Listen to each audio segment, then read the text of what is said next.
Hello, আসসালামু আলাইকুম। সবাই কেমন আছেন? আশা করি সবাই ভালো আছেন। আমিও ভালো আছি। এই তো বারান্দায় কিছুটা গাছ লাগানো হয়েছিল। সকালবেলা থেকে আপনাদের সাথে ভিডিওটা শুরু করলাম। তো সকাল সকাল তো শীতের সবজি অনেকগুলো সবজি আনা হয়েছে একদম ফ্রেশ ফ্রেশ।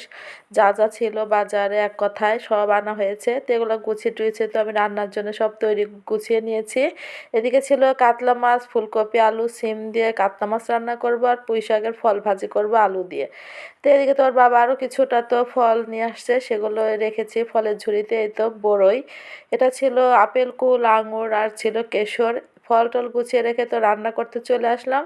কড়াই দিয়ে দিলাম প্রথমে জিরা ফোড়ন তেজপাতা দিয়ে ফুলকপি আলুগুলো আমি ভেজে নেব সুন্দর করে লাল লাল করে।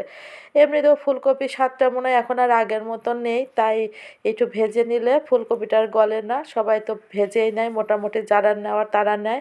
তা আমারও মনে হলো আমি সেভাবে লাল লাল করে ভেজে নিলাম। ভেজে নিয়ে এখন আমিও ভালো করে অন্য তরকারিটা আমি কষিয়ে নেব। তো এদিকে তো আমার ভাজা শেষ হয়ে গেছে, ওদিকে আরেকটা ফ্রাই প্যানে আমি তেল দিয়ে দিলাম মাছ ভাজার জন্যে। আমি মাছগুলোই তো হালকা করে আমি ভেজে নেব এখন, কাতলা মাছগুলো।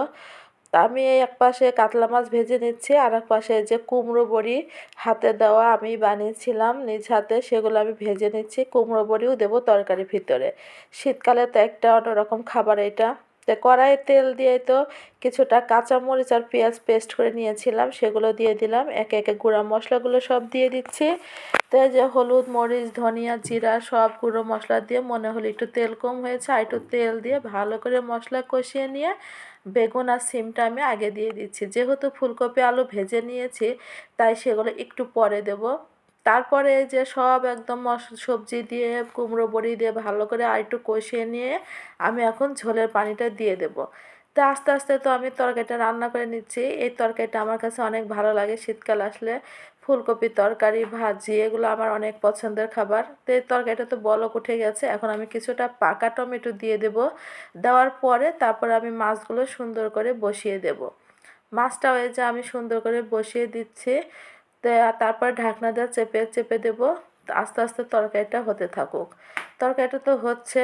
তারপরে আমি লাস্টে এই যে আমার হাতে বানানো জিরা গুঁড়ো করে রেখেছি, আমি একদম জিরা গুঁড়োটা দিয়ে দেবো তরকারিটাতে। তাই এটা না দিলে তো আমার কাছে মনে হয় অপূর্ণই থেকে যায়। তাই আমি সবসময় ভাজা জিরা গুঁড়োটাই ব্যবহার করে থাকি সব তরকারির ভিতরেই, মানে মাছের তরকারির ভিতরে। তো আরেকটা চুলায় আমি কড়াইয়ে একদম তেল পেঁয়াজ রসুন দিয়ে ভেজে নিয়ে পুঁই শাকের ফল, আলু, সিম একটু দিয়ে সুন্দর করে অল্প অল্প করে একটু রসুন বাটা, একটু জিরে বাটা দিয়ে, মানে চচ্চড়িও হবে না আবার ভাজিও হবে না। তো অলমোস্ট খাওয়া দাওয়া শেষ করে রান্নাবান্না করে একদম রেস্ট করে উঠেছি। তারপর তো এই তো সন্ধ্যা হয়ে গেছে। একটু মনে হলো দুধ চিতই পিঠা বানাবো, তা আমি এই জন্য চালটা আগে ব্লেন্ডারে ব্লেন্ড করে রেখেছিলাম। এখন আমি এই যে একটা ছাঁচ বসিয়ে আমার মনের মতো করে আমি পিঠাগুলো বানিয়ে নিচ্ছি। আগে আমি ভালো পারতাম না, কিন্তু মাশাআল্লাহ এখন মোটামুটি আমি পারি বানাতে। গ্যাসের চুলায় এই যে আপনাদেরকে দেখাতে পারতেছি না জানি না, বেশ ফুলকো ফুলকো পিঠাগুলো হয়েছে। এই যে আমার অনেকগুলো পিঠা বানানো হয়ে গেছে। এদিকে আমি দুধে ভিজাবো, তাই দুধ, গুড়, খেজুরের একদম টাটকা ফ্রেশ গুড় দিয়ে আমি দুধটা ভালো করে জাল দিয়ে নিচ্ছি।